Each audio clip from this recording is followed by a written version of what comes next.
Welcome, everyone.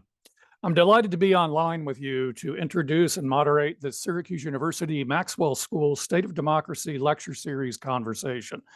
This is the first of a planned series of conversations on the election, and this one is on the election on the brink of Super Tuesday. And I've got a great set of panelists and colleagues here to help me discuss this. First of all, on behalf of the university, I want to acknowledge with respect the Onondaga Nation, firekeepers of the Haudenosaunee, the indigenous people on whose ancestral lands Syracuse University now sits. My name is Grant Reeher. I'm the director of the Campbell Public Affairs Institute at the Maxwell School, and we are the institute that organizes the State of Democracy Lecture Series. First of all, I want to thank all of you for being here with us.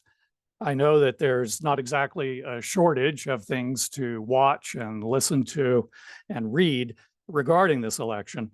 And so I really want to thank you for spending part of your Friday afternoon with us. I want to thank the Dean's Office for supporting the lecture series. And thanks as well to Kelly Coleman and Jackie Nichevsky. They work in the Campbell Institute and they help to organize these events. And in particular, I want to thank Jackie Nichevsky, who's been working very hard on putting this particular event together. Now, in terms of our format, I'm going to start things off by posing 2 or 3 questions to the panelists. These are things that are on my mind on the eve of Super Tuesday. My panelists may also want to follow up with each other, depending on what they hear each other saying. And so we'll have a conversation among themselves for a little bit. And then after that, we'll move to your questions and comments. Now, if you do have a question, and we hope that you do, please put that in the Q&A box that you see at the bottom of your screen. We have a couple of folks who are monitoring that box, and we'll try to get to your question, or at least a more general question that captures the essence of what you've written. I'm going to be extremely brief in my introduction of the 4 panelists so that we can get right to the conversation. So first of all, we have 3 Maxwell faculty members, and we have 1 alum. As it happens, all 3 faculty members are in the political science department. The first one is Shana Gadarian. She is a professor. There she is waving. She is a professor in the department, and she's also currently serving the school as the Associate Dean for Research. Then we have Mark Brockway, and he is an assistant teaching professor in the political science department. And then finally, Bao Zhang, who is an assistant professor in the political science department. I want to just take a minute for Professor Zhang, if I could. And I want to give her, in this format, my congratulations. She has just recently become a U.S. citizen. So Bao, congratulations once again for that. Thank you. Your first patriotic duty, maybe it's a punishment, I don't know, is to try to make sense of the American election system. So thanks so much for joining us here today to do that. Our esteemed graduate school history alum is John Zogby. He is the founder of John Zogby Strategies. It's a noted polling firm, and he's also a prolific writer and commentator. So you may have heard him or seen his work somewhere. So that's our group. And let me just get started right into it. So Shana, I'll start with you with this first question, but it's really a basic one. It's this. What do you think is the most important thing that our viewers here should have at the forefront of their minds at this point in the election cycle? Something that they should be remembering or keeping an eye out for as we head into Super Tuesday? Ooh, good question. One thing to note is that political scientists are much better at explaining what happened rather than predicting what will happen. So, and that's actually true of pollsters as well, right? And so one thing to note is that a lot of the media coverage these days is going to be a lot about the horse race, about who's ahead and who's behind, and what's going to happen in November. And I would say one of the things it would be good to keep your eye on is thinking about what are the policies that voters are saying that they care about, and thinking about what are the types of issues that you would like to see as a voter the candidates talk about. And those are the kinds of things you can tell pollsters, you can, in your conversations, you can call your member of Congress, that you as the voter and the participant have some impact on what candidates might want to talk about. And that it's not simply about, who's ahead in the polls. It is also about the policies that that American government can affect. So what I'm hearing in part is, don't make the mistake of thinking that this is a time to just be watching, but you can actually have an impact on that in some ways by contributing. Absolutely. Yeah. How about you, Baba? What do you think people ought to be keeping in mind, if it's any different from what Shana just said? That's a great question. So I have sort of two recommendations. And the first one, I'm so glad I recently got US citizenship and I registered to vote. So I think I want to remind the audience, if you're eligible to vote, please take the time to register to vote and to vote, whether that's in person or by mail. I think this election really comes down to voter turnout. Neither of the leading candidates are super popular amongst the public right now. And so a lot of what the pundits are saying is that the election could really come down to who turns out to vote. So there's another chance for you, especially if you're watching from a swing state.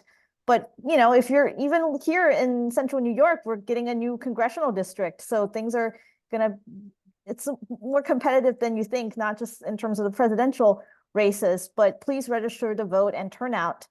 And the second advice or thing that I think that keeps me up at night is how artificial intelligence, generative AI in particular, will impact this election, but also lots of other elections going forward.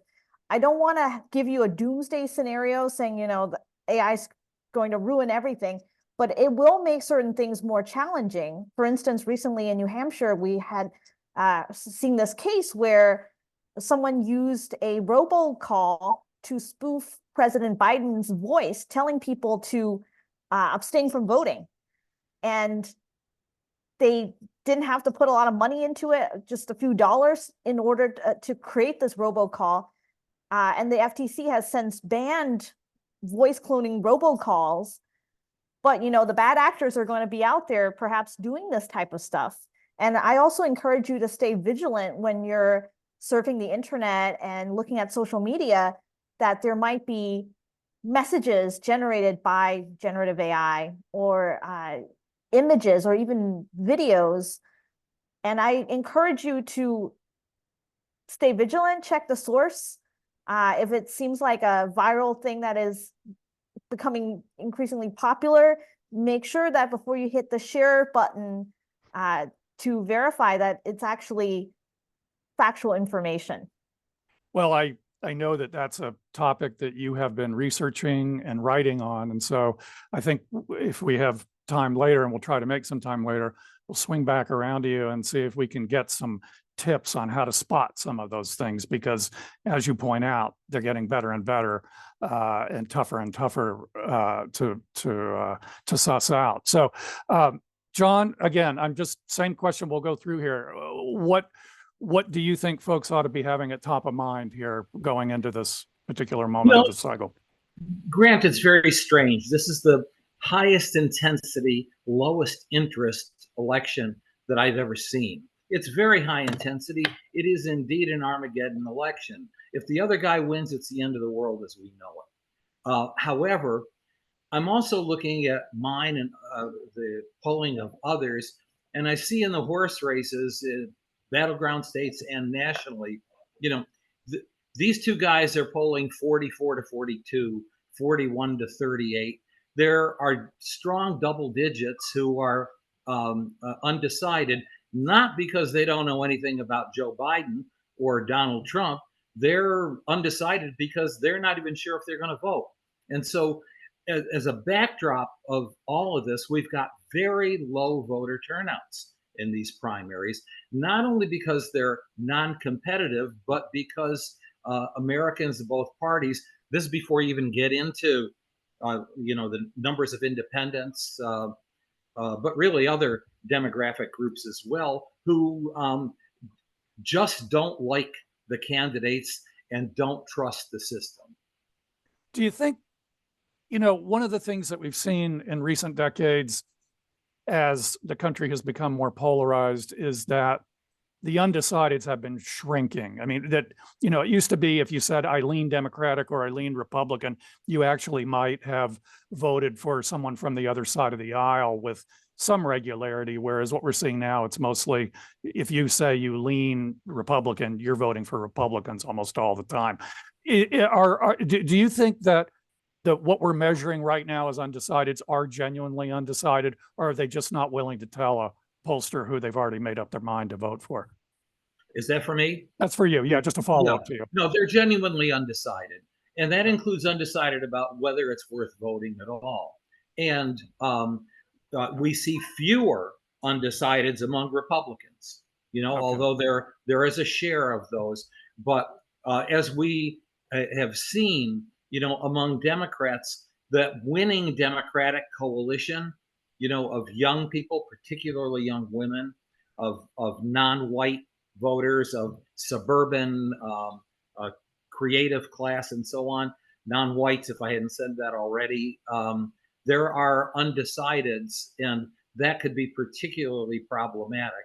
At the same time, that you also have, on behalf of the Republican candidate, of declining appeal among independents.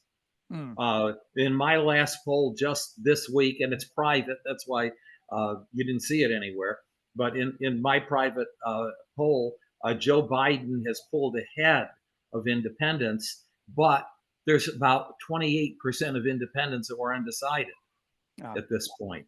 Yeah, it is a wow. It really is. And Mark, the last same question to you as the final panelist here.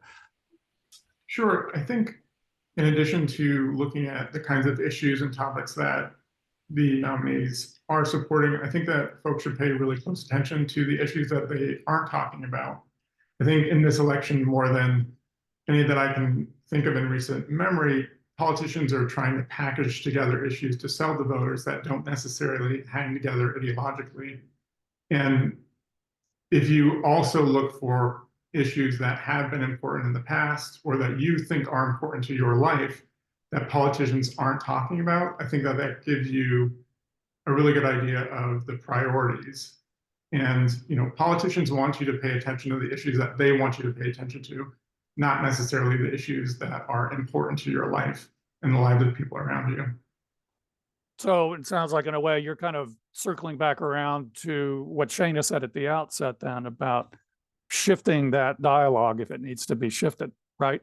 Yeah, that's exactly correct. And, I just listened to Trump's speech at CPAC, and it's very notable for what he's just not talking about, even things that you would expect him to pick up on.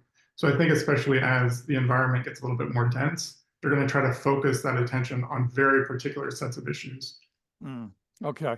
So the second thing I wanted to ask, and John, I'll start with you, and then we'll come to Shana afterwards, and then the final two folks. This is something that I've been considering in recent days, and that is, how do we regard Donald Trump's status as a recent former president and what that means in this election? And in particular, what I'm thinking of here is specifically the fact that he's been winning the primaries so far anyway at, let's say, around 60%. Now, there's two ways to view that. It seems to me the dominant media narrative so far is he's been winning big. He's marching to the nomination. This really isn't a contest, and we know who the two people are. And that's kind of already the assumption that all five of us are working with here. Another way to view that, though, is to think that if we are going to view him as an incumbent in some ways, if this were a sitting incumbent president getting 60% of the primary vote, the party would be in an absolute panic right now. I mean, people would be losing their minds, and it brings up memories of, well, at least for some of us, it brings up memories of Lyndon Johnson in 1968. It brings up the challenge that Jimmy Carter got in 1980, and so how do we parse that out? I mean, is he winning big, or does this indicate that there's something awry within the party and the folks that would normally be supporting him? Actually, and this is a strange answer, both are true. Yeah, I mean, you can't argue with 60%. It's a big vote no matter which way you look at it. On the other hand, we do see chinks in the armor, and that is among that 40%, a pretty significant amount of that 40% say that they'll be satisfied if Donald Trump is the nominee. But, it's about 1 in 4, 1 in 5, 1 in 4 who are not satisfied if he's the nominee. And then when you ask, and this is among each of the primaries and caucuses that we have, if he is convicted of a crime, among those primary and caucus voters, Donald Trump loses about a third of those. Now, that's very substantial because he's already got almost the entire Democratic voting base that hates his guts. And he's starting to lose support, considerable support among independents as well. Losing a third or even less than that among Republicans is fatal. So, yeah, he's winning big, but. Shana, what's your sense of that? I saw you nodding your head I completely agree with that. I think one thing to note is how many different ways the party has tried to set Trump up for success in this primary. They changed rules to allow for a primary and not a caucus in Nevada. And, the Supreme Court seems to be helping by, not listening to the case about immunity quite right now. So there's a lot of ways where the institutions have been set up in ways that you would expect would help Donald Trump. And yet he's not winning overwhelmingly. And what's interesting about that is that the media narrative is not just about Trump, it's also about Biden, right? So Biden's picking up 80% of primary voters, which is a strong showing in Michigan. And then the media narrative is about uncommitted voters, whereas Trump, who is, I do think for all intents and purposes, we should think of as an incumbent, is picking up, has a pretty strong set of people who are who come out, one, to run against him, and two, still has Haley in the race. I mean, I don't think any of us really think that Haley's going to be the nominee, but the fact that she's still in there means that she has donors, she has people behind her who think that she has a possibility, and not just in 2020, in 2024. The other thing I would note is the places where Haley seems to be strong is in places where independents can vote with Republicans. Mm-hmm. And so what that suggests is that Republican-leaning independents are not interested in Donald Trump. They want to at least show that they're unhappy with him, and that the question, I think as John put, is thinking about where they break in November. Do they come home to the party and they vote like in 2016, or do they say, I'm going to stay home, or I'm going to hold my nose and vote for Joe Biden? And I think we don't quite know that right now. And part of it depends on, what happens in the courts and what happens. But I think I think the media narrative that like Trump is, inevitable is not quite right. And it's also overstating how strong he's doing right now, even among primary voters. John, I saw you wanted to get in on that, but let me get Mark and Bao and then we'll come back to you. So, sure. Mark, what's your take on this? Yeah, I absolutely agree with everything that's been said. And I think it's worth remembering that in 2016, Trump starts out as an anti-Republican institutional candidate. He essentially is trying to fight the institution of the Republican Party. Now, by 2020, his takeover of the Republican Party is complete. They didn't even have a platform in 2020. They just said, whatever Trump thinks should go. And now, he is, for better or worse for him, the Republican Party institution, which is going to bring with it a certain set of challenges, especially if your whole brand is built around being anti-institutionalist. Yeah, the anti-institution institution. Bao, what's your take on this one?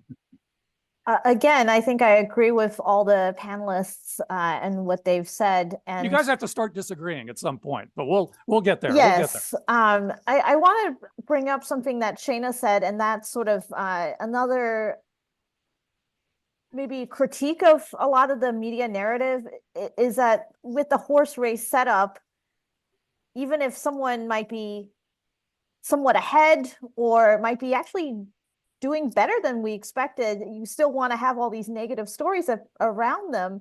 And so one of the things that I have been a bit frustrated with is the narrative around, is the economy doing well or not well under President Biden?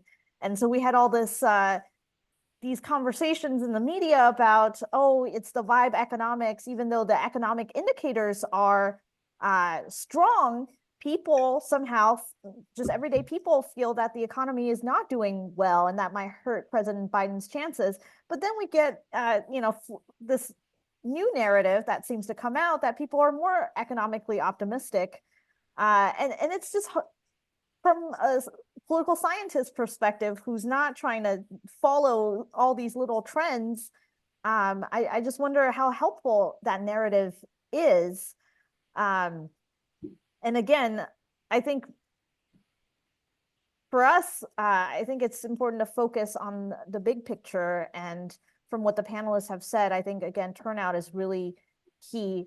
If Trump were to win, I think he would really need to move beyond just the core of his base, which is, they may seem a lot bigger than they are, but actually is a substantial, but not a giant proportion of voters. Yeah, now your rumination there about the economy is, I'm going to come to you first with my final question here in a few minutes because it's tailor-made for you. But John, you wanted to follow up on this, so go ahead. Yeah, I did, because then we get to Michigan, and there's no question about the fact that Joe Biden has been doing much better in the Democratic primary than Donald Trump has been doing in the Republican primary. But, as a pollster, we don't just measure frequencies, the percentages of, we measure intensities as well. And while he did get 81% of the vote, and that's very impressive, you got to look at those who voted uncommitted and look, first of all, at the breadth of who they were. Many of them were key elements in Democrats and Biden actually winning Michigan in 2020. But also at the same time, if you talk to voters on the ground, and as you folks may or may not know, I've been polling Arab Americans, my fellow Arab Americans now for decades. They are at a hell no, we won't go stage. It usually would come down to, and we saw this in 1968 with Gene McCarthy supporters not ultimately going to Hubert Humphrey. In this instance, you hear Arab Americans saying, we voted for Joe Biden and we like his stance on infrastructure and the money that's come into Dearborn. We like his stance on this and like his stance on that. But we're not going to vote for him this time because of Gaza. And in that sense, then that 103,000 vote total and 12% of the total looms a whole lot larger than the 81% of the vote that he got. Yeah, I was going to ask you about that because I know you've been doing that polling and writing a little bit about it. But Shayna mentioned the phenomenon of coming home, in the general election, and the question of whether the Republicans would be doing that, particularly those more independently oriented Republicans that are demonstrating their dissatisfaction with Donald Trump in these primaries. So that's sort of where the break line is on that. I was wondering about that break line there. And so you don't think, I guess my question to you is, if you don't think that those folks are going to come home, where are they going to go? Is it just that they're not going to vote? They're not going to vote. Okay. You know, we Okay. saw a decline in voter turnout in 2016, much to the detriment of Hillary Clinton, spiking back up in 2020. This time around, I'll go back to what I originally said, that this is the highest intensity, lowest interest election. I just think that voters are not going to turn out because on the issue of Gaza, which has become quite a wedge issue, just even within the Democratic Party, just on that issue alone, there are folks that are going to say that we don't have a candidate out there. Bobby Kennedy is not an alternative. No labels, whatever it is or was, is not going to provide a candidate. So it's either going to be Jill Stein or no vote. I think it's going to be a non-vote. I want to come back to the no labels possibility a little bit later, but let me That'll be easy. That'll be easy. Okay, Yeah. good, because it was seeming not easy to me, at least 24 hours ago. So you can help me out on that one. But Mark, let me move on to this final question. Or no, I'm sorry, it was Bao. You set me up perfectly for that. Bao, let me move on to this final question. And this it's a piece of the economy. It's another piece of sort of how to think about Donald Trump in terms of that he's been a president, but he's not president now, and Joe Biden is president now and has got a record. This is the first time, and all of you can correct me if I'm wrong, but it's the first time in a very, very long time that we have had two presidents running against each other, if they are both ultimately successful in getting the nomination. So we've got two 4-year records to compare.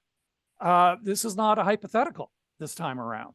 Now, you know, there have been governors that have run and they have records as governors, but that's different. You've got two presidents and people can say, okay, these 4 years under Donald Trump and these 3+ years under Joe Biden, does that matter? Does that change the dynamic of this, of the upcoming general election in any important way? I think we're in, for modern politics, kind of uncharted territory here.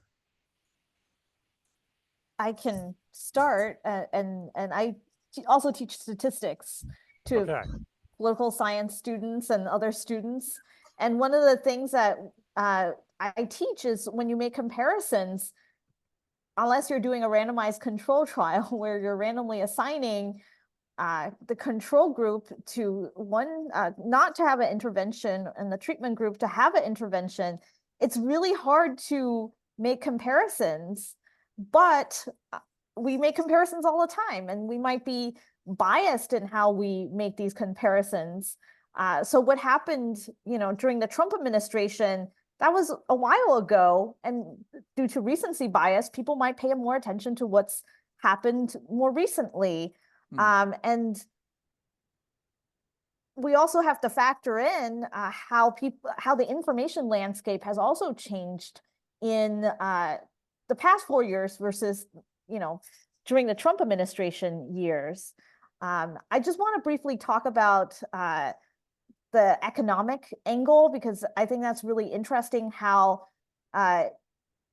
people's daily lives are, how they feel about the economy is not only shaped by sort of the typical indicators of, say, their paycheck or the bill at the grocery store or the cost of housing, but I do think there is an element in which social media in particular is helping people, or not helping people, to interpret, I'm saying in a neutral way, helping them to interpret what is going on in the economic landscape.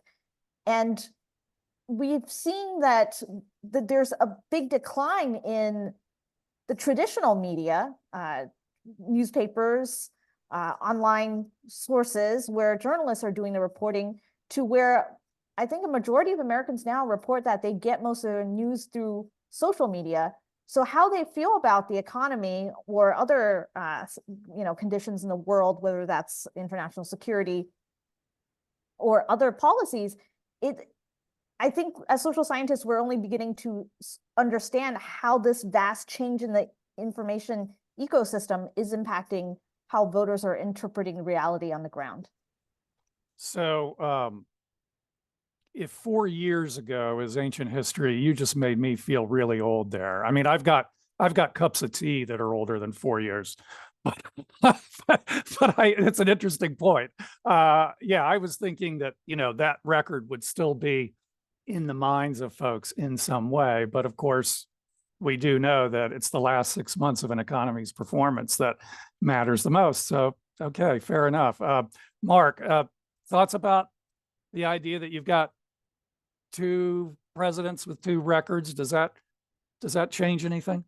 Sure. I think that Pavel's point is exactly right. And I think one thing that especially Donald Trump is going to be able to do, because his tenure was longer ago, is really shape the narrative around his presidency. I mean, he's, I think, in many ways masterful at creating a universe in which he is sort of the star of that show. So his entire narrative about his presidency is certainly going to be, one of the best presidency that has ever been, because Biden's is more recent. It means that his judgments, and maybe all of our judgments about Biden's presidency, are going to be more grounded, which is just going to create a lot of opportunity for Trump to really shape that narrative about what happened during his presidency. So kind of what I'm hearing from the two of you, Shana, if I'm sort of putting a bottom line on this, is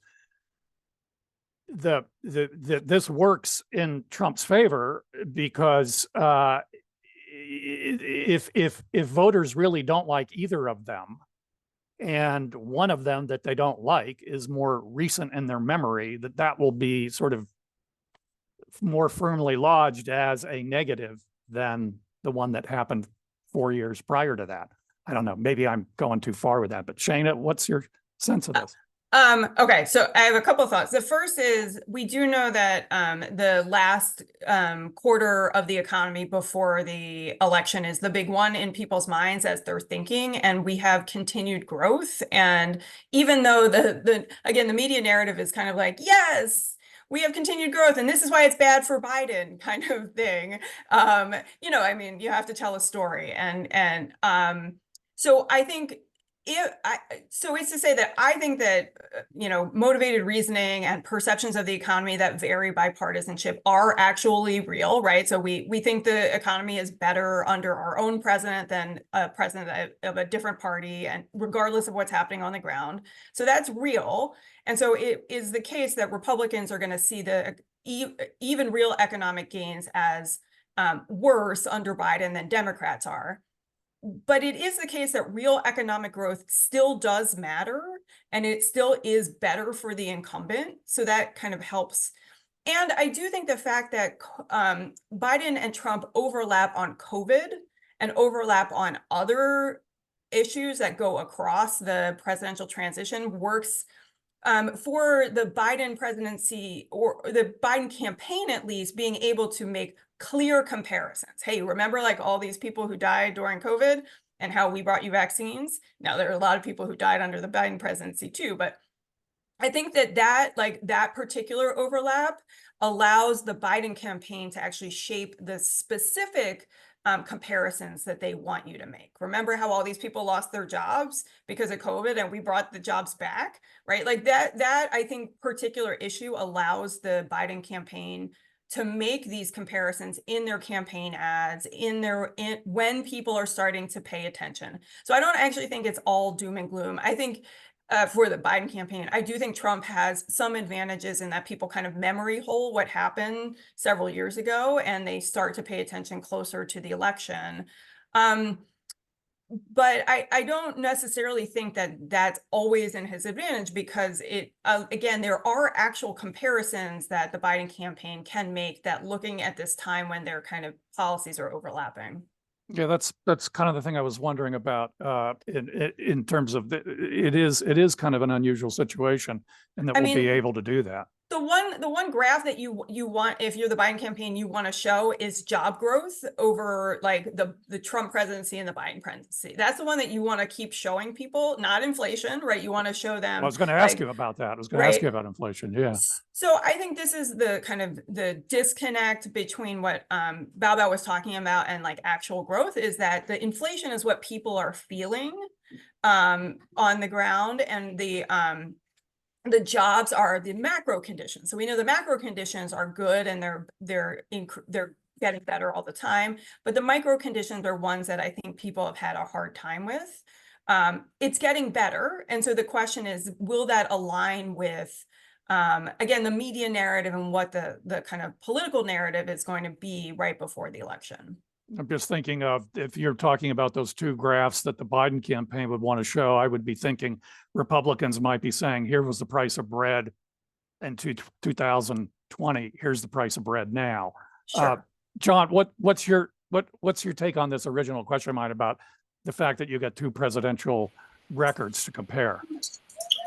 And we have two different realities, two different, what was Kellyanne's famous alternative facts, going, I can't help but think that, I've been doing this polling for 40 years now professionally. And I used to be able to go to the bank on the question, are things generally headed in the right direction or the wrong track? And you would get an accurate reading. And then starting with the Bush presidency, it became, the George W. Bush, that is, a hyper-polarized result. Republicans said things are fine. Democrats said things are bad, and it continued that way through Obama. But now, since Trump and Biden, 70 to 72% say we're on the wrong track. And there are a variety of reasons for that. So while there is indeed economic growth, and all of the economic indicators that we've traditionally relied upon are pointing, in a very positive direction, there's the Dobbs decision in Roe v. Wade. There's the climate disasters. Even with crime, FBI reporting that crime, especially violent crimes, are going down. The perception is far different. Immigration, the border is now Nebraska. Somebody said the other day, the border has become the number one issue in the country. So this is a very layered set of issues. And I don't know. Today it's immigration. I don't know what the number one issue is going to be 6 months from now. Okay. Here's a question for all four of you, and then I want to start getting some things that are in the chat. There's some really good questions in there. It's about the economy again, and there's ongoing debate on this, but just bottom line, does the stock market matter? I don't know if anyone wants to jump in on this. Does the stock market matter in this? The price of bread matters. Job growth matters. No. The stock market does not matter. It's epiphenomenal. No. And I'll tell you why, if unless no is a suitable answer. No, it's good. I mean, Okay. it's a clear answer. Let's put it that way. I shouldn't say it's good. The latter part of the Clinton presidency, we started to ask the question, do you consider yourself to be a member of the investor class? Now, we would ask if folks had certain kinds of investments. That was one question. But then we would ask, do you consider yourself to be a member of the investor class? And that became kind of a cognitive demographic, so that if I considered myself to be a member of the investor class, I was 10 to 12 points more conservative in my outlook and in my political behavior than someone with the exact same demographics who said, I'm not a member of the investor class. The reason why that was significant back then and a few years later is because those who considered themselves to be investor class were a substantial number of voters. They were over 40%. And those who possessed, through 401ks and other instruments, real investments, even if they were very small portfolios, were important. We've had a major contraction in the number of investors. And now we've even stopped asking the question, do you consider yourself to be a member of the investor class? Because it wasn't yielding much of a sizable enough subsample for us to analyze. Well, and I'll pose this to the other three colleagues here, but the reason why I was thinking of it was you mentioned the 401k and you know, retirement plans that are basically in mutual funds of one kind or another for the most part. So does that I've always wondered whether that's been puzzled over this, whether that matters more now than it used to, because people are looking at those accounts and very anxious about them sometimes. And so, Shana, do you have any? I mean, so I think when we think about what parts of the economy would matter for someone's vote choice, it has to be something that they think of as government having some sort of effect on, or you could give them credit for, or you could blame them, regardless of whether or not like government actually helps set those policies. I don't think necessarily that people now think about their stock portfolio as something that government has much effect on.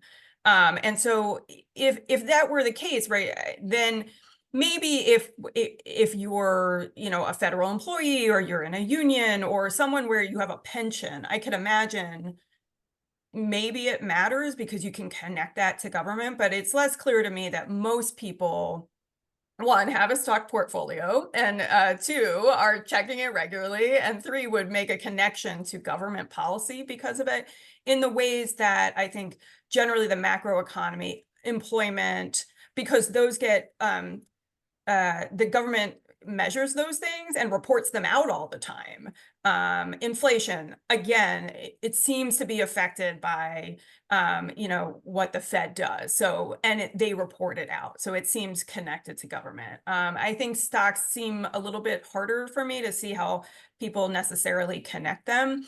And the people who are, you know, paying closest attention to the kind of stock market are also getting all sorts of other signals. They're very high. They're like high information voters who are less likely to be swayed by any particular information because they have lots of different information to kind of deal with. Okay, because I was just thinking if voters are irrational to some degree and presidents can't really control a lot of things about the economy, why would voters cut them a break when it came to that? But it's an interesting thought. Okay. Yeah, Bao, go ahead. Jump in. So I like to say and reemphasize what Shana said, that there's a lot of motivated reasoning.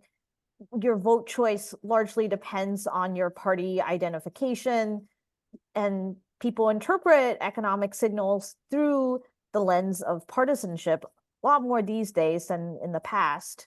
On the other hand, I think amongst young people of my generation and younger, one of the concerns that I think the younger voters have, or younger people in general, that perhaps you have heard of, is the unaffordability of housing, along with inflation as a major issue. And I think if parties, particularly, I think the Democrats, if they want to attract young voters, I think that's an issue that Biden would need to tackle in his next term. It's challenging because there's a undersupply of housing in the US. That's why, you know, lots of young people can't afford to buy a house these days. But we also see a lot of NIMBYism in where current homeowners don't necessarily want more housing to be built in their neighborhoods. And I think amongst they don't necessarily want their kids to live with them either forever, but trade-offs. And I think amongst pundits or sort of policy thinkers on the left, I think there is this idea of sort of supplied side liberalism, where we need to build more, whether that's infrastructure or housing supply. And certainly you've seen some of that under the current Biden administration, sort of this investment infrastructure. I think housing needs to be, it's the big elephant in the room. And I think, you know, we haven't come up with a, certainly not at the national level, a great policy for it. Okay, great. Thanks. Yeah, go ahead, Mark. And then I'm going to come back to you with Sure. first of the sets of questions I'm seeing on the Sure. chat. I just had in the interest of disagreement, I thought that Oh, good, good, good. I might actually slightly disagree with what Shana and John said, and for a particular population, and that is, you know, with the privatization of retirement accounts. That's what I was thinking. Yeah, go Yeah, ahead. retired people are much more in tune with the ebbs and flows of what's going on, especially now that they're entering a phase of their life when they're actually going to have to draw on those accounts to pay, you know, medical costs that are astronomical. You know, I think my mother-in-law the other day was saying, "Oh, well, I lost X amount of dollars, or I had X amount of dollars, you know, on my retirement account." So I think I agree in general, but I would say for a particular demographic of voter, which we know participates at a very high rate, they might actually be more in tune to changes in the stock market than we might otherwise think. Yeah, well, true confessions. I watch it a lot more closely than I did 15 years ago. That's for sure. Okay. So we've gotten a few questions about Gaza and Israel and Palestine as it relates to voting for the Democratic candidate. So, Mark, let me stick with you, and we'll go around the horn on this. But I guess two parts of this. So, John had indicated that, at least in Michigan, where he's looking at this, the Arabs, it's a hell no, and it's going to manifest itself in not voting. So, one question here is, do those folks actually think, or might they ever actually think, that there's a better alternative than they're going to find in Joe Biden on this issue with Donald Trump or with anybody else? And then among those that might be saying, hell no, I'm staying home, where would they be leaning? Like, would they be leaning toward Trump because of this alienation, or how do we think about these folks? And I guess what I would add too, as a friendly amendment to those two questions, is just how much of a problem could this be for Biden?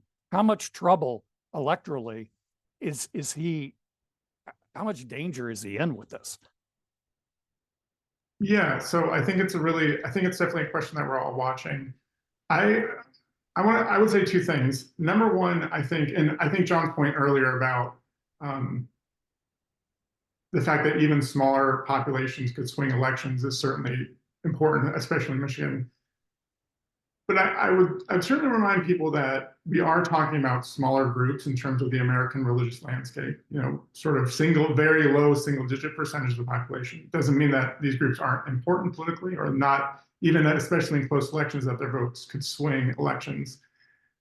Only to say that I think maybe the biggest impact might be on religious groups, especially that are associated with each religious group. So I'm kind of looking to see what's going to happen with evangelical Christians, and how evangelical Christians, who have historically been kind of an ally of Israel or very pro-Israel, are going to adopt this issue. I'm looking to see how Donald Trump is going to adopt the issue, possibly as a way to court evangelicals. And then on the other side, you have a very large secular population. So right now, the two largest religious groups in the United States are evangelical Christians at 25%, and also secular or non-religious Americans also at 25% of the population, with evangelicals being predominantly Republican, with seculars being predominantly Democrat. And so it certainly, I think, is important how members of kind of smaller religious traditions are going to vote, but I think that the knock-on effects to groups that are still figuring out the relationship between smaller religious groups and advocacy in those larger religious populations is something that I'm kind of watching. And especially, you know, how is Biden going to address the issue? How is Trump are they going to set themselves up as opposite? You know, what exactly they're going to look at. Shana, thoughts on this one? Yeah, good question. And I think there's a couple of things we can think through in terms of, I mean, John's the expert in thinking about Arab American voters themselves, but I think we want to think through, because of the way the Electoral College is designed, and because, you know, we're talking about state level, you have to put together a coalition of Electoral College votes, and that Biden's path to victory does not have to include Michigan, but would be easier with Michigan.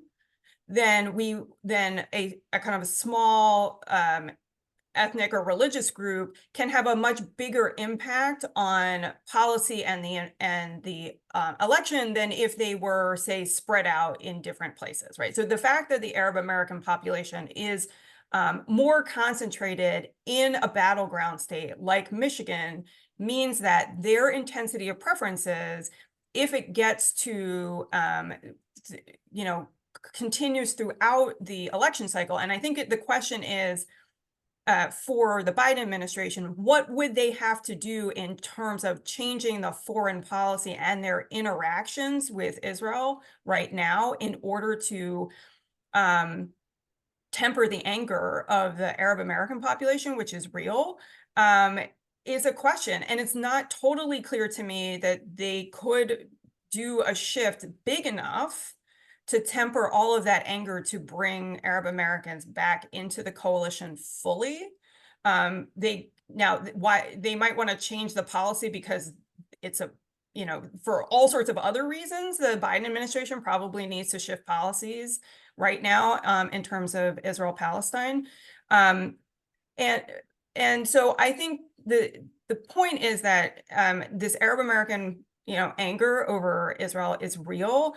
And it's particularly, it could have particular effects in this election cycle because of where Arab Americans are concentrated in swing states. And so, but the rest of the like Mark said, the rest of the coalition is also, you have to think about how it put together the rest of the coalition and whether or not foreign policy, which tends to not dominate conversations and decisions on vote choice, might matter less than, say, the economy, and whether other members of the coalition, like African Americans, who are a huge part of the Democratic coalition, are sharing the attitudes on Gaza, or they care more about the economy. I think it depends. So I think the answer is, it's a little bit unclear. I think what the signal should be to the Biden camp is that some shifts in policy may be necessary, and you should also be talking to your voters and thinking about how what they're telling you isn't just for electoral purposes, right? It's because they care about these policies and they care about the party.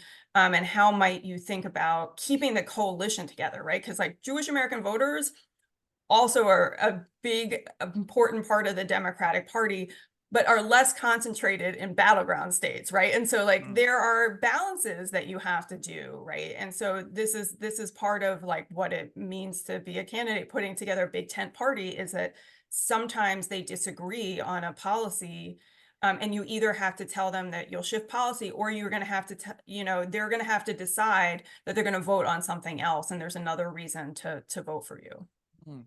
John, is there time still left for Biden to fix the kind of thing that you're finding? There could be. We have a ways to go before the election, but it certainly can't be a last minute thing. We'll note in today's news that the Biden administration has announced that it's airlifting humanitarian supplies into Gaza. I'm going to take that as a signal, okay, that they got some sort of a message, but certainly not enough of the message. But I also want to underscore that while I did talk about Arab Americans and the level of anger among Arab Americans, that we are talking about progressives in general, the left of the party, and we're talking as well about millennials, particularly younger millennials and Gen Z, who have no recollection or understanding whatsoever of David Ben-Gurion and the legend of early Israel's settlers, and now know Israel as a colonizing state that is ruthless and brutal to people that it's extracting land from, unwillingly. And so these are people that are, share that kind of anger and are acting. You see it, I'm sure, on college campuses, and it's everywhere at this point. So it is beyond Arab Americans. Arab Americans happen to be the vanguard of this movement because they're directly impacted by it. One other point, just, worthy of note, there is this conflation of Arab American and Muslim American. Let's understand right now that only about a quarter of Arab Americans are Muslims, and only about 15% of American Muslims are Arab American. So I just think that that's worth noting. So there are very angry Christians, particularly of Lebanese and Syrian, as well as Palestinian origin. Okay, great. Balbo, here's a question from someone who wanted to remain anonymous, having to do with, and we're gonna cover the waterfront needs. So get ready. We're gonna take everything here. We've got existential threats to the American Republic. We've got all sorts of fun things to discuss, but this one is about the change in potential change in the vice presidential candidate on the Democratic side. And I'm assuming that part of the assumption behind the question is some of the polling, which has indicated that Vice President Harris does not fare all that well in general elections. And John, you may want to mute yourself because I think you've got a second voter there in that room with you. I have 5 grandchildren under 5, all in the same room with me. So this is heroic on my part. Okay. Well, thank you for that, sir. But okay, great. So, would it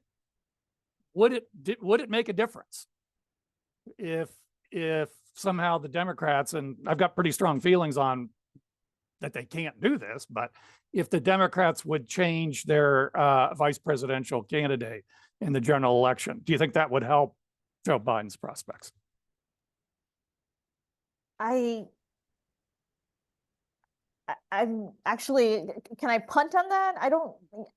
Just empirically, I'm not sure if it would or would not. I think just, again, it's not an area that I tend to study, but I do think that maybe a bigger challenge for Biden, and especially more recently, are media questioning whether his cognitive abilities are, up to par to be president. If that seems like a first order concern for voters, although, Donald Trump is also quite elderly. I think maybe a second order concern, if people think about that, is like, oh, what if Biden is incapacitated? Then, who would step up? But I think the first order concern is about Biden's age and cognitive ability. Oh, I think that's a great point. Shane, I'll come to you in a second, but it's not, it's not like the person's going to say, well, I sort of like the vice presidential candidate, so guy keels over tomorrow. So what? So go ahead, Shane. I think this is part of the kind of fan fiction idea that we can just swap out the candidates that in ways that are pleasing to us. Ezra Klein has been talking about this. All these people have talked. Let's go to the nominating convention and see if we can put someone on the floor and swap them out for Biden because he's too old or he's not doing things that I want.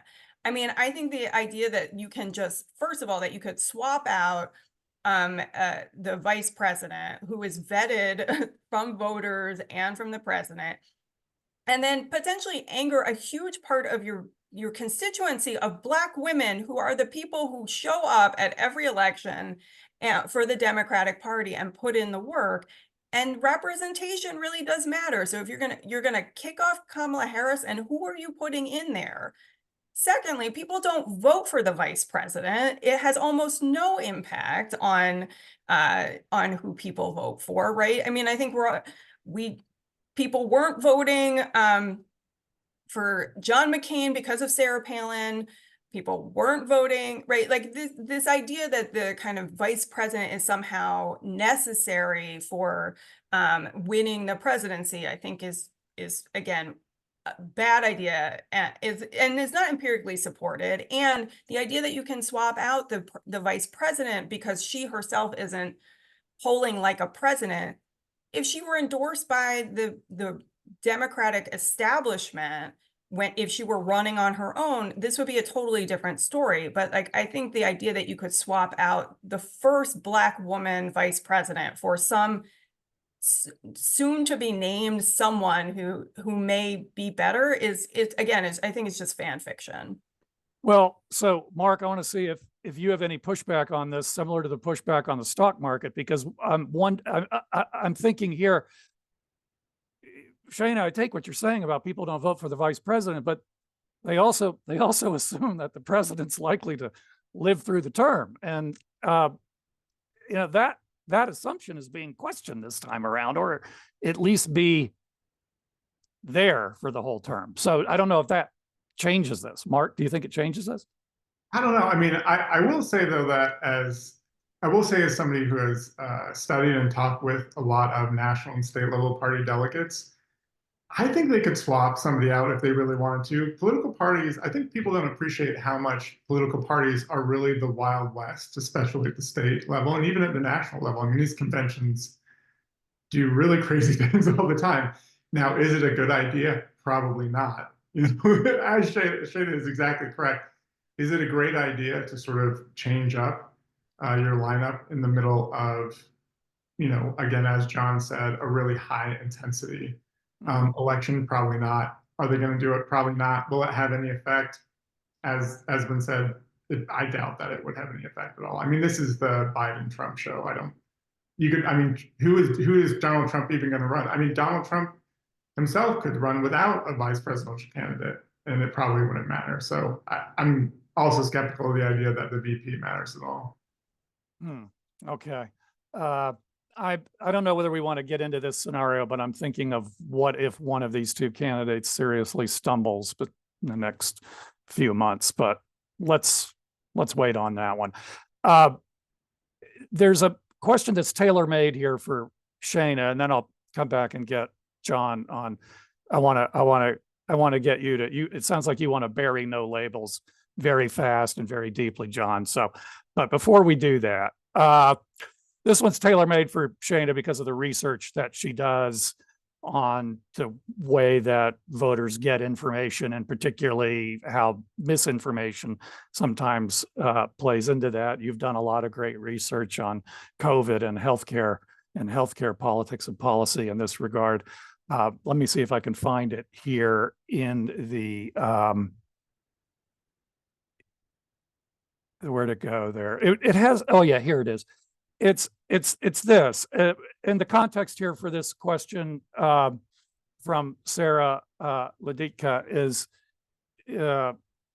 something that Paul Krugman was writing about in a book that deals with this, but white rural rage and the disinformation that may be behind some of the things that are driving those folks cognitively and sorting out the election choices. So the question here is, are there things that could or should be done in terms of disinformation and thinking about particularly rural voters? This person thinks that this is more subject in rural areas versus urban. I'm not so sure about that myself, but I'm not researching it. But are there things that could or should be done in that regard that would address some of that? Okay, so I think the crux of the question is, I read the question, and it was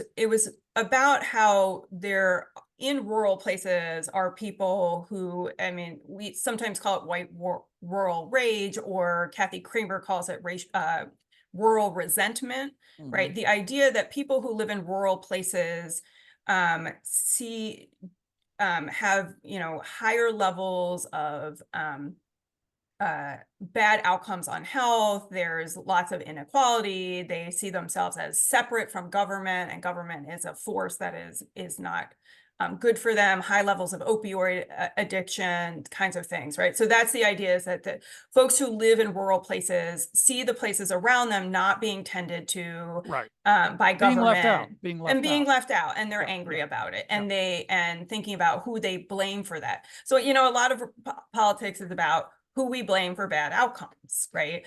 And so part of, if you haven't read the work by Kathy Kramer on rural resentment, I always recommend this book. It's looking at Wisconsin voters, even in 2008, looking at people who felt left out, and this is an identity they have as being rural. And so one of the things that strikes me about that work of rural places is that these are places that don't have a lot of local media. There are a lot of places that don't have a lot of not just amenities, but, again, they are left out economically out of a lot of the gains that you see from, business and development in other places. And so the question is, who do people blame for the kind of lack of industry, the high levels of opioid addiction? And to the extent that they blame government and they blame politicians for getting them, then they can become disengaged from government, very angry.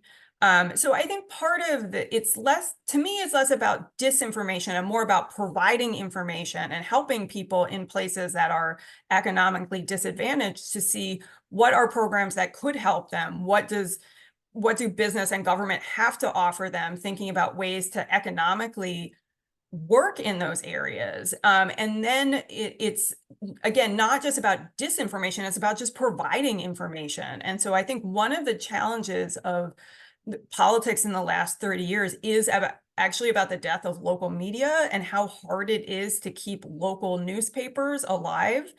And places, particularly in rural places, don't have as much access to information. So where are they going to get it? It's going to be places that maybe are harder to vet whether the information is correct in some of the ways Bao has talked about. And then, face-to-face kinds of conversations where you may get less, again, vetting of information. So I don't know that I have a solution for misinformation, but I think one of the things we should think about in rural places is to provide more access to information, and also thinking about places where you can think about government building economic development and economic capacity, right? In a lot of the ways that we're actually seeing now in central New York, right, is thinking about like a lot of the building around 81 and the Micron, right? That's fundamentally going to change this area. And there's a lot of rural places that are going to benefit from that. Well, I saw you nodding your head, and I have a question before you can incorporate into what you were going to say to what Shana said, which is, are you aware of any kind of special targeting that AI might do in rural areas as opposed to urban areas? I don't know if that's something that gets attention or not, but go ahead. Sure. So I just want to give a plug to what the University of Vermont is doing in terms of Vermont being an agricultural state, where the university is investing a lot on how to develop AI to help improve the productivity of agriculture, especially when farming has become, there's not a lot of people who are going into farming these days because it is very volatile. So you have a labor shortage, especially in a state like Vermont. They're actively trying to recruit people. And so that's something that my colleagues at University of Vermont are doing. Speaking of technology, I was just briefly taking a peek at the Paul Krugman op-ed piece that was shared by Sarah. It started off talking about how technological change has improved productivity in not just in farming, but in industry and other jobs that eliminated the need for so many people to do those jobs. And this is a work that my friend Nicole Wu at University of Toronto and I have been thinking a lot about. Her work suggests that people don't want to blame technology for their economic woes, it's easier to attribute it to immigrants or to outsourcing. And certainly outsourcing has been happening a lot. But we also, while we think about, products made overseas, plants in the US have become more productive by introducing technology, whether that's robots or software to better manage workers. But we're not really talking about sort of the people who are made more vulnerable by technology, in part because, I think politicians don't want to say, let's have less technology. Even amongst liberal politicians who are aware of the negative consequences of technology, there is still this push to say, the US needs to be a technological powerhouse.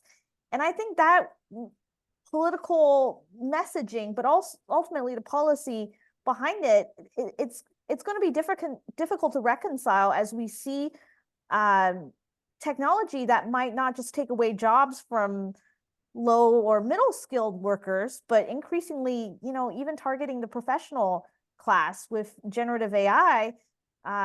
It's going to change how lawyers, how doctors, how writers, journalists, they're really going to be badly hurt by this. Professors even, we're dealing with how do we police Chat GPT and when students are using it for their assignments when we told them not to. I think this is a longer term question of how the two parties will sort of trying to reconcile that maybe technology is not always producing winners everywhere. It's going to make some people, extremely wealthy, stakeholders, shareholders of, these big tech companies, but it might also make a lot of people's jobs, eliminate their jobs or reduce the number of hours they work.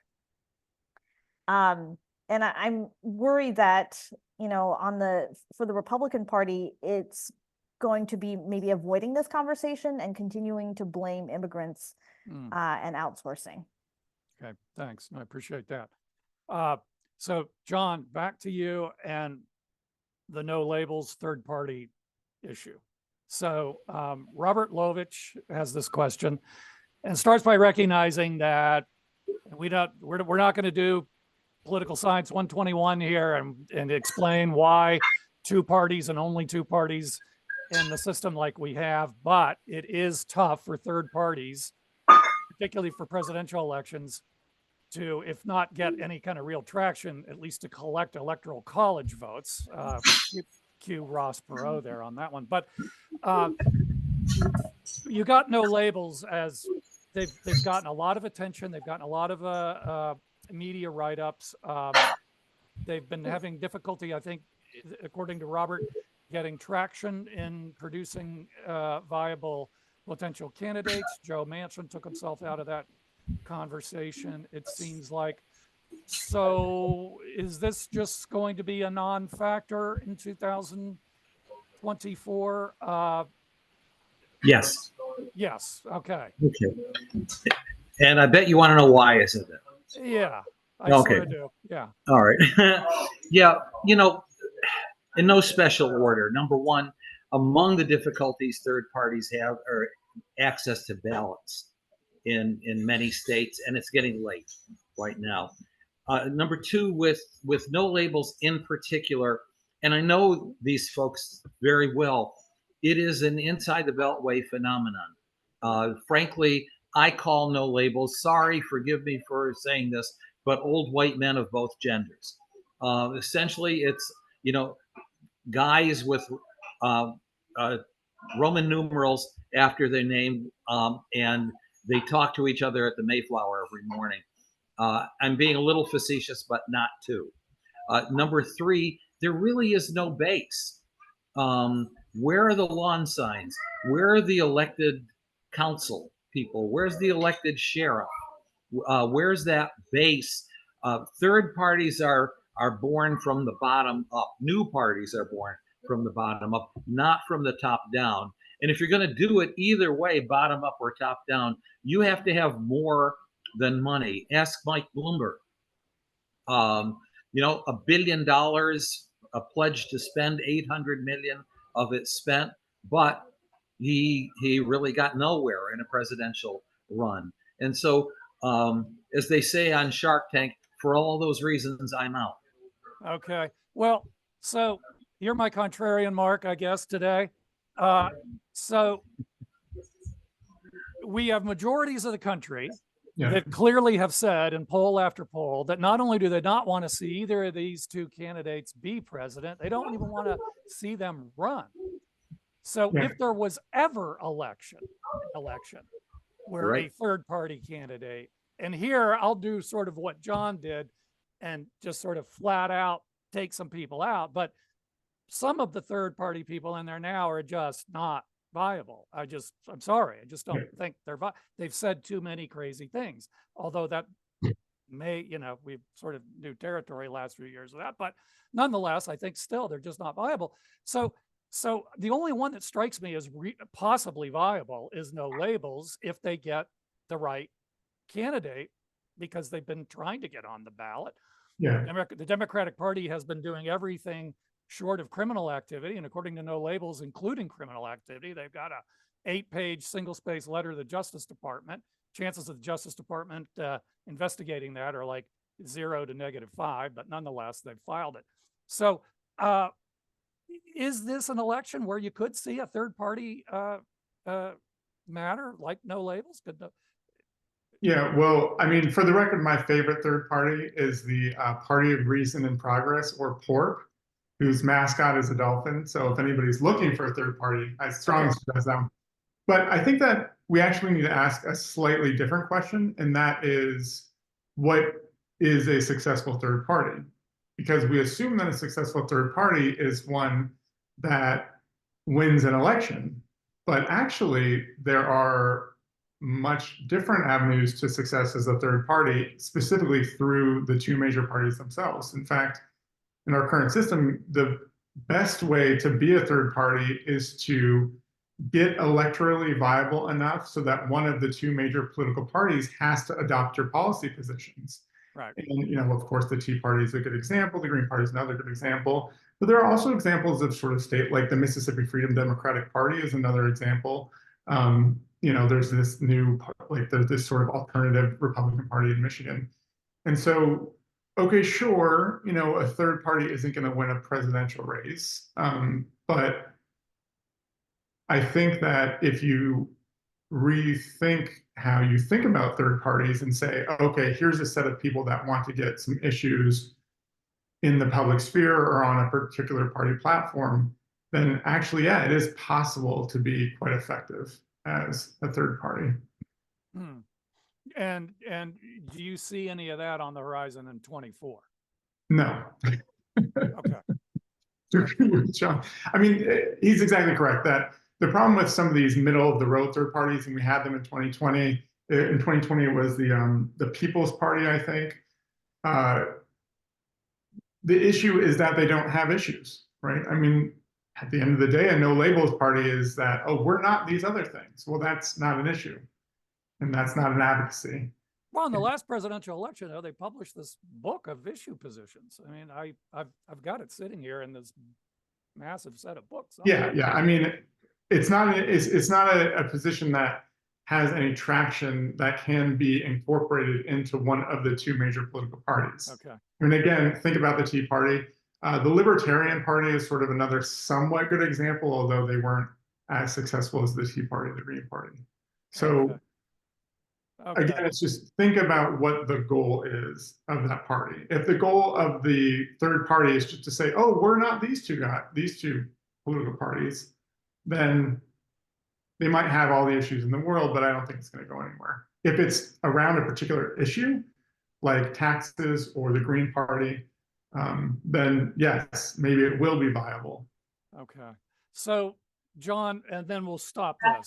We'll stop the third party. But, John, if No Labels could find a candidate out there that people at least liked or hated less. Do you still do not see this as having any possibility whatsoever? Sorry, you've got yourself muted. Because There we go. I'm back. I had to grab the remote. I understand. Okay.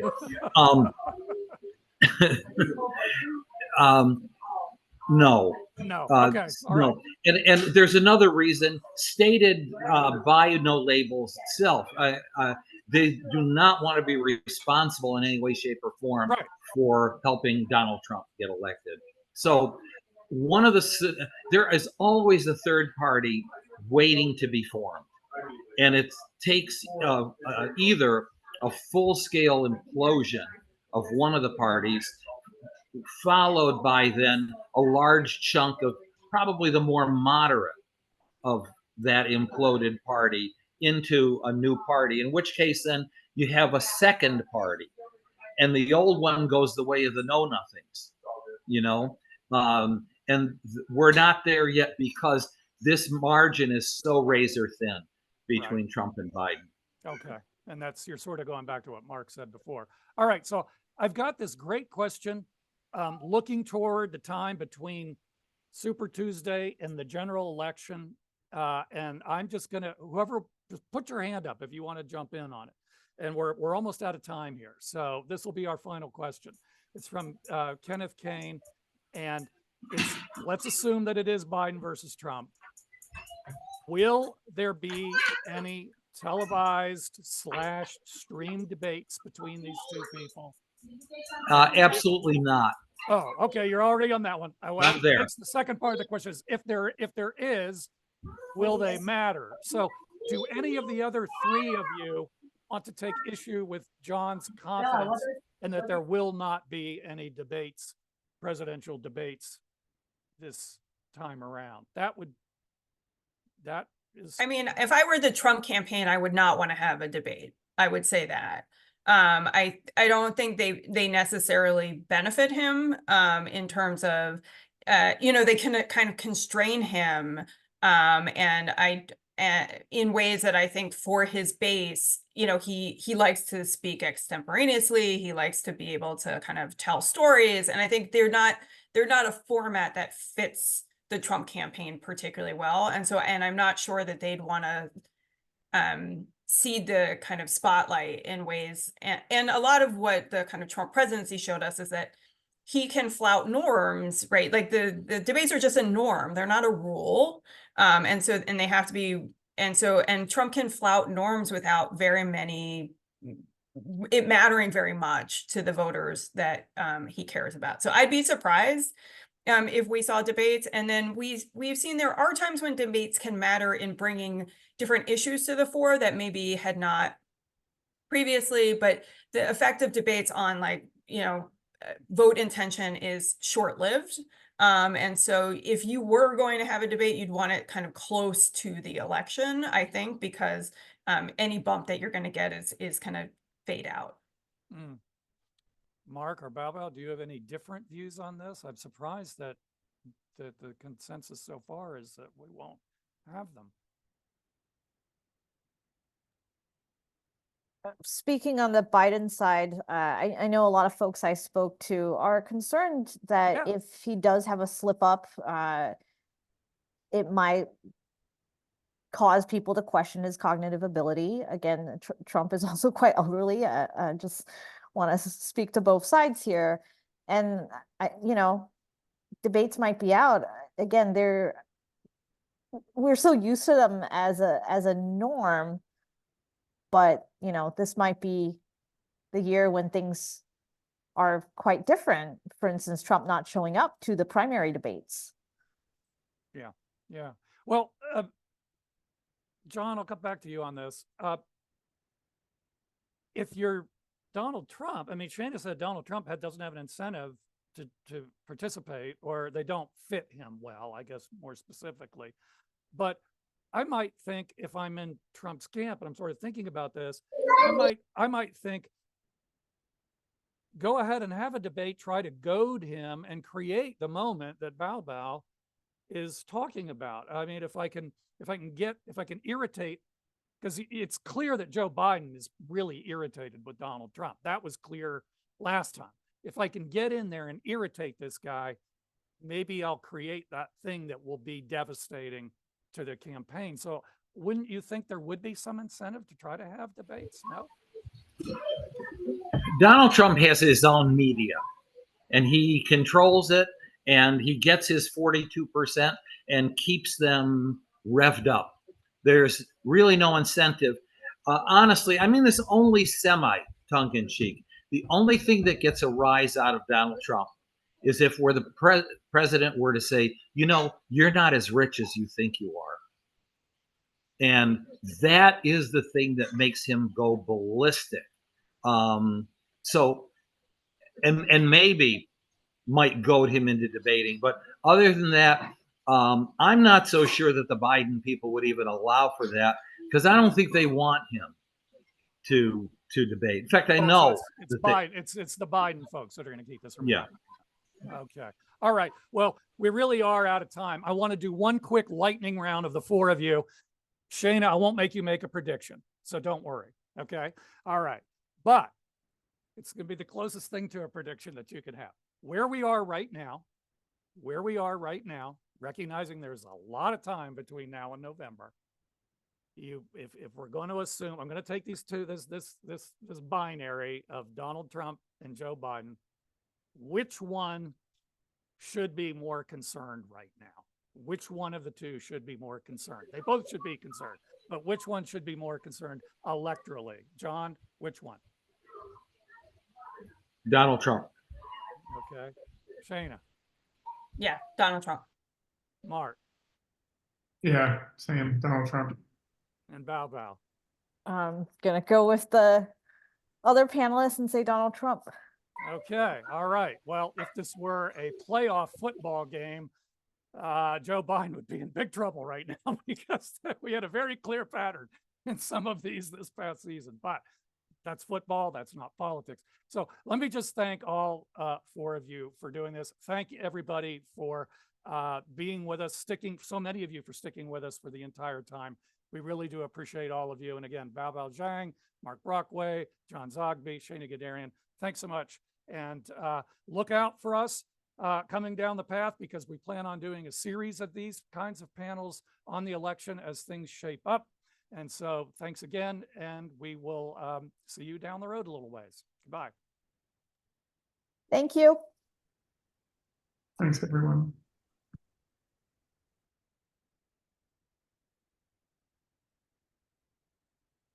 Can everyone still hear us? I can't tell. Yes, so we have folks still on, and we're going to be signing out. Okay, Thank you. thanks. Thank you, Jackie. Thank Yep. you, Kelly. Thank you. Thank you.